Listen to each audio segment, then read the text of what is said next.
Hi friends, welcome to Kavyanayana cooking channel. ನಾನು ಸುಷ್ಮಾ. ಬನ್ನಿ ಇವತ್ತು ಎಣ್ಗಾಯಿ ಪಲ್ಯನ ಯಾವ ಥರ ಮಾಡೋದು ಅಂತ ಕ್ಯಾಪ್ಸಿಕಮ್ ಎಣ್ಗಾಯಿ ಪಲ್ಯ ತೋರಿಸ್ಕೊಡ್ತೀನಿ. ನೋಡಿ, ನಾನಿಲ್ಲಿ 1/4 ಕಪ್ಪಷ್ಟು ಹಸಿಕಾಯಿ ತೊಗೊಂಡಿದ್ದೀನಿ, ಒಂದು 5 ಬ್ಯಾಡಗಿ ಮೆಣಸಿನ್ಕಾಯಿನ ತೊಗೊಂಡಿದ್ದೀನಿ, ಹಾಗೆ ಖಾರಕ್ಕೆ 2 ಒಣ ಮೆಣಸಿನ್ಕಾಯಿನ ತೊಗೊಂಡಿದ್ದೀನಿ, ಒಂದು 4 ಲವಂಗ, 2 ಇಂಚು ಚಕ್ಕೆ, 1 ಏಲಕ್ಕಿ ತೊಗೊಂಡಿದ್ದೀನಿ, ಹಾಗೆ 1 ಟೇಬಲ್ ಸ್ಪೂನಷ್ಟು ಬಿಳಿ ಎಳ್ಳು ತೊಗೊಂಡಿದ್ದೀನಿ, ಹಾಗೆ 1 ಟೇಬಲ್ ಸ್ಪೂನಷ್ಟು ಧನಿಯಾ ಬೀಜ ತೊಗೊಂಡಿದ್ದೀನಿ, 1 ಟೇಬಲ್ ಸ್ಪೂನಷ್ಟು ಜೀರಿಗೆ ತಗೊಂಡಿದ್ದೀನಿ, 1 ಗೆಡ್ಡೆ ಬೆಳ್ಳುಳ್ಳಿ, ಅರ್ಧ ಇಂಚಷ್ಟು ಶುಂಠಿ, ಅರ್ಧ ಈರುಳ್ಳಿನ ತಗೊಂಡಿದ್ದೀನಿ ನಾನಿಲ್ಲಿ, ಹಾಗೆ 1 ಕಪ್ಪಷ್ಟು ಕಡಲೆ ಬೀಜ ತಗೊಂಡಿದ್ದೀನಿ. ಈಗ ಒಲೆ ಮೇಲೆ ಒಂದು ಪ್ಯಾನ್ ಇಟ್ಕೊಳ್ಳೋಣ. ಅದಕ್ಕೆ ಇವೆಲ್ಲ ಮಸಾಲೆನ ನಾವು ಡ್ರೈ ರೋಸ್ಟನ್ನ ಮಾಡ್ಕೊಳ್ಳೋಣ. ನೋಡಿ, ಇವಾಗ ನಾನು ಬಿಳಿ ಎಳ್ಳನ್ನು ಹಾಕ್ಕೊಂಡು ರೋಸ್ಟ್ ಮಾಡ್ಕೋತಾ ಇದ್ದೀನಿ. ನೋಡಿ, ಸ್ವಲ್ಪ ಬಿಸಿ ಆದರೆ ಸಾಕು, ತೆಗೆದುಬಿಡಬೇಕು. ಇವಾಗ ಜೀರಿಗೆ ಕೂಡ ಸೇರಿಸ್ಕೊತಾ ಇದ್ದೀನಿ, ಅದನ್ನು ಕೂಡ ಫ್ರೈ ಮಾಡ್ಕೊಳ್ಳೋಣ. ನೋಡಿ, ಧನಿಯಾ ಬೀಜ ಕೂಡ ಸೇರಿಸ್ತಾ ಇದ್ದೀನಿ, ಇದು ಕೂಡ ಚೆನ್ನಾಗಿ ಹುರ್ಕೊಳ್ಳೋಣ. ಹುರಿದು ಮಾಡೋದ್ರಿಂದ ಮಸಾಲೆ ಸಾಂಬಾರಾಗಲಿ ಪಲ್ಯ ಆಗಲಿ ತುಂಬ ಟೇಸ್ಟಿಯಾಗಿ ಇರುತ್ತೆ. ನೋಡಿ, ಕಡಲೆ ಬೀಜ ಕೂಡ ನಾನು ಫ್ರೈ ಮಾಡ್ಕೋತಾ ಇದ್ದೀನಿ.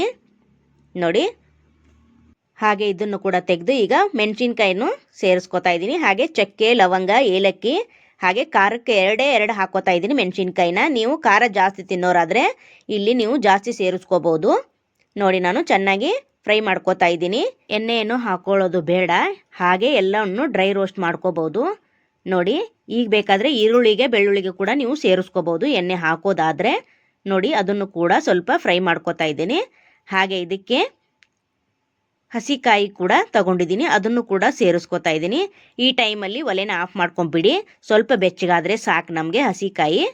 ನೋಡಿ, ಇದೇ ಥರ ಎಲ್ಲವನ್ನು ಡ್ರೈ ರೋಸ್ಟು ಮಾಡ್ಕೊಂಡಿದ್ದೀನಿ. ಮೊದಲು ನಾವು ಜೀರಿಗೆ ಹಾಗೆ ಎಳ್ಳು ಅವನ್ನೆಲ್ಲ ಮೊದಲು ರುಬ್ಕೊಂಬರೋಣ. ನೋಡಿ, ಇವಾಗ ಇದು ಆರಲು ತಣ್ಣಗಾಗಲು ಪ್ಲೇಟಿಗೆ ನಾನು ಹಾಕ್ಕೊಂಡಿದ್ದೀನಿ. ಇವಾಗ ನೋಡಿ, ಇದೆಲ್ಲವನ್ನು ನಾವು ರುಬ್ಕೊಂಡು ಬರೋಣ. ಮೊದಲು ಇಲ್ಲಿ ನಾವು 2 ಸತಿ ಮಿಕ್ಸಿಗೆ ಹಾಕ್ಕೊಂಬರ್ಬೇಕಾಗುತ್ತೆ. ಈ ಮಸಾಲೆ, ಒಣ ಮಸಾಲೆ ಎಲ್ಲ ಪುಡಿ ಮಾಡ್ಕೋಬೇಕು ನಾವು. ಕೊಬ್ಬರಿ ಹಾಗೆ ಈರುಳ್ಳಿ, ಬೆಳ್ಳುಳ್ಳಿ, ಶುಂಠಿನ ಸ್ವಲ್ಪ ನೀರು ಹಾಕ್ಕೊಂಡು ನಾವು ನೈಸಾಗಿ ಪೇಸ್ಟ್ ಮಾಡ್ಕೊಂಬರ್ಬೇಕು. ನೋಡಿ, ಈ ಥರ ನೈಸ್ ಪುಡಿ ನಮಗೆ ರೆಡಿಯಾಗಿದೆ ಇಲ್ಲಿ. ನೋಡಿ, ಇದನ್ನು ಒಂದು ಬಟ್ಲಿಗೆ ನಾವು ತೆಗಿಯೋಣ ಈ ಪೌಡ್ರನ್ನ. ನೋಡಿ, ಇಷ್ಟು ನೈಸಾಗಿ ಪೌಡ್ರ್ ಮಾಡ್ಕೊಂಬಂದಿದ್ದೀನಿ ನಾನು. ಇದನ್ನು ಒಂದು ಬೌಲ್ಗೆ ತೆಗಿತೀನಿ ನಾನು ಪೌಡ್ರನ್ನ. ಅದೇ ಮಿಕ್ಸಿ ಜಾರ್ಗೆ ನಾನಿಲ್ಲಿ ಈರುಳ್ಳಿ ಹಾಗೆ ಬೆಳ್ಳುಳ್ಳಿ, ನೋಡಿ ಕೊಬ್ಬರಿ ಇದೆಲ್ಲ ಹುರ್ಕೊಂಬಂದಿದ್ನಲ್ಲ, ಅದನ್ನು ನಾನಿಲ್ಲಿ ಸ್ವಲ್ಪ ನೀರು ಹಾಕ್ಕೊಂಡು ನೈಸ್ ಪೇಸ್ಟು ರೆಡಿ ಮಾಡ್ಕೊಂಬಂದಿದ್ದೀನಿ. ನೋಡಿ, ಈ ಥರ. ಹಾಗೆ ಒಲೆ ಮೇಲೆ ಕಡಾಯಿ ಇಟ್ಕೊಂಡಿದ್ದೀನಿ, ಅದಕ್ಕೆ ಒಂದು ಸೌಟ್ ಆಗೋಷ್ಟು ಎಣ್ಣೆನ ಹಾಕೋತಾ ಇದ್ದೀನಿ, ಹಾಗೆ ಕರಿಬೇವು ಕೂಡ ಸೇರಿಸ್ಕೋತಾ ಇದ್ದೀನಿ, ಹಾಗೆ ಅರ್ಧ ಈರುಳ್ಳಿನ ನಾನು ಮಿಕ್ಸಿಗೆ ಹಾಕಿದ್ದೆ, ಇನ್ನು ಅರ್ಧನ ನಾನು ಒಗ್ಗರಣೆಗೆ ಸೇರಿಸ್ತಾ ಇದ್ದೀನಿ. ಚೆನ್ನಾಗಿ ಫ್ರೈ ಮಾಡ್ಕೊಳ್ಳೋಣ. ತುಂಬ ಚೆನ್ನಾಗಿರುತ್ತೆ ಫ್ರೆಂಡ್ಸ್. ನೀವು ಅನ್ನದಲ್ಲಿ ಕೂಡ ತಿನ್ಬೋದು, ಚಪಾತಿ, ದೋಸೆ, ರೊಟ್ಟಿ ಎಲ್ಲದಕ್ಕೂ ಸೂಪರಾಗಿರುತ್ತೆ ಕಾಂಬಿನೇಷನ್ನು. ನೋಡಿ, ನಾನು ಚಿಕ್ಕ ಚಿಕ್ಕ ಪೀಸುಗಳನ್ನಾಗಿ ಕ್ಯಾಪ್ಸಿಕಮ್ನ ಕಟ್ ಮಾಡಿ ಫ್ರೈ ಮಾಡ್ಕೋತಾ ಇದ್ದೀನಿ. 1-2 ನಿಮಿಷ ಲೋ ಫ್ಲೇಮಲ್ಲಿ ಫ್ರೈ ಮಾಡ್ಕೊಳ್ಳಿ. ನೋಡಿ, ಇದಕ್ಕೆ ನಾನು ಅರಿಶಿನ ಪುಡಿ ಹಾಗೆ ಹಿಂಗಿನ ಪುಡಿ ಹಾಕೋತಾ ಇದ್ದೀನಿ, 1/4 ಟೀ ಸ್ಪೂನಷ್ಟು ಹಾಕ್ಕೊಂಡು ಮತ್ತೆ ಒಂದು ಸತಿ ಚೆನ್ನಾಗಿ ಮಿಕ್ಸ್ ಮಾಡ್ಕೊಳ್ಳೋಣ. ಹಾಗೆ ನಮ್ಮ ಚಾನಲ್ನ ಇನ್ನೂ ಯಾರೂ ಸಬ್ಸ್ಕ್ರೈಬ್ ಮಾಡ್ಕೊಂಡಿಲ್ಲ, ಪ್ಲೀಸ್ ಹೋಗಿ ಸಬ್ಸ್ಕ್ರೈಬ್ ಮಾಡ್ಕೊಳ್ಳಿ, ನಿಮ್ಮ ಫ್ಯಾಮಿಲಿ ಫ್ರೆಂಡ್ಸಿಗೆಲ್ಲ ಶೇರ್ ಮಾಡಿ. ನೋಡಿ, ಇವಾಗ ರುಚಿಗೆ ತಕ್ಕಷ್ಟು 1 ಟೇಬಲ್ ಸ್ಪೂನಷ್ಟು ಉಪ್ಪನ್ನು ಸೇರಿಸ್ತಾ ಇದ್ದೀನಿ, ಹಾಗೆ ಇದನ್ನು ಮತ್ತೆ ಫ್ರೈ ಮಾಡ್ಕೊತೀನಿ. ನೋಡಿ,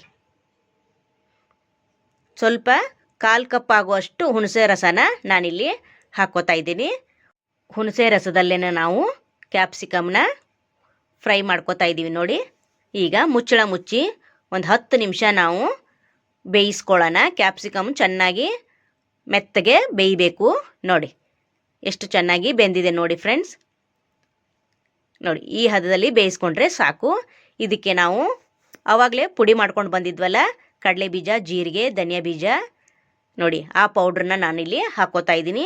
ನಿಮಗೆ ಎಷ್ಟು ಬೇಕು ನೋಡ್ಕೊಂಡು ಹಾಕ್ಕೊಳ್ಳಿ, ಗಟ್ಟಿ ಬೇಕಾದರೆ ಎಲ್ಲ ಹಾಕೋಬೋದು, ಇಲ್ಲ ನಮಗೆ ಸ್ವಲ್ಪ ಬೇಕು ಅಂದರೆ ಸ್ವಲ್ಪನೇ ಹಾಕೋಬೋದು ನೀವು. ನೋಡಿ, ನಾನಿಲ್ಲಿ ಒಂದು 3 ಟೇಬಲ್ ಸ್ಪೂನಷ್ಟು ಅಷ್ಟೇ ಹಾಕ್ಕೊಂಡಿದ್ದೀನಿ.